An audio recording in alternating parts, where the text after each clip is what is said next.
Back to California, where a group similar to the SPLC is posing as an immigration advocacy group, when in reality it's sparking anti-ICE protests on the taxpayer dime.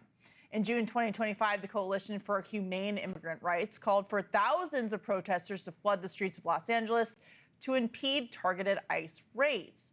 Now the group is sponsoring the Stop Nick Shirley Act. So why sponsor a bill like this? What is the coalition so afraid of? My guest knows exactly why. Joining me now, investigative journalist for RedState.com, Jennifer Van Laar. Jen, great to see you. Thanks so much for being here. So you've been digging into this coalition for humane immigrant rights over the last year. Why would they be interested in the Stop Nick Shirley Act? Because they have been funneling money into the LA Raids Rapid Response Network, which is, if you remember the Signal chats in Minnesota, this is California's answer to that, where they've been doxing these ICE agents ever since the raids started just about a year ago. They have been doing real-time tracking. They've been taking pictures of the cars and the license plates and tracking them. They've been standing outside the hotels that they're staying at, banging pans all through the night and being on megaphone so that they can't sleep. And they are behind the groups that mobilized in Camarillo at the Glass House Farms raid back last July, when there were some pretty significant injuries that happened to ICE officers and one illegal immigrant died.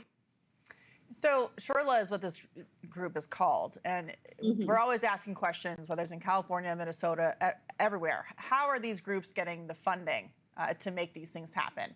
This particular group got millions of dollars, tens of millions of dollars in funding and contracts. So how are they doing this with taxpayer dollars, and are Democrats in the state just looking the other way?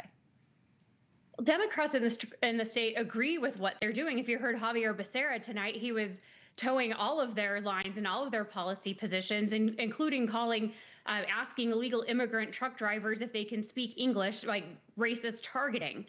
They got, in the fiscal year ending 2024, they got 25 out of their $30 million from the state of California, and most of it is coded as immigrant services or immigrant relief or legal fees for immigrants. But what they're doing is mobilizing activists on college campuses and having mentoring programs in high schools, and then organizing laborers through partnerships with SEIU and other labor unions to basically make them their activists and foot soldiers, where they can show up at a moment's notice and trash downtown LA.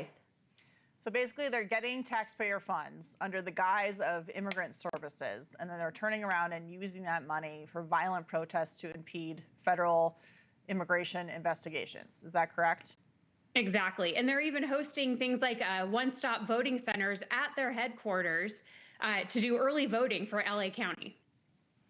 So they're one of the government contracts that was secured specifically by LA Mayor Karen Bass with the Department of Homeland Security, because she had a close relationship at the time during the Biden administration with DHS Secretary Alejandro Mayorkas, has to do with this group. Can you tell us more about that connection during the Biden administration? Yes, and that had to do with some of the immigrant services for humanitarian aid to all of these refugees that were coming across the border during Mayorkas's reign. And of course, once the Trump administration learned about this, they quickly terminated what was left of the contract. But who knows what those dollars were actually spent for, because no one in California looks at the fraud. And if we look at Javier Becerra, he was the attorney general before he went with the Biden administration in 2021. So I think when we look at fraud in California, we need to go back to him and say, a lot of this was starting on your watch. Why didn't you do anything about it? So in terms of the debate tonight, fraud was not discussed nearly enough, given the billions of dollars that we're seeing in fraudulent payments, in stealing money from taxpayers. Do you think that a Republican, maybe Steve Hilton, has a chance in California? I hope so. I like to be hopeful about my home state.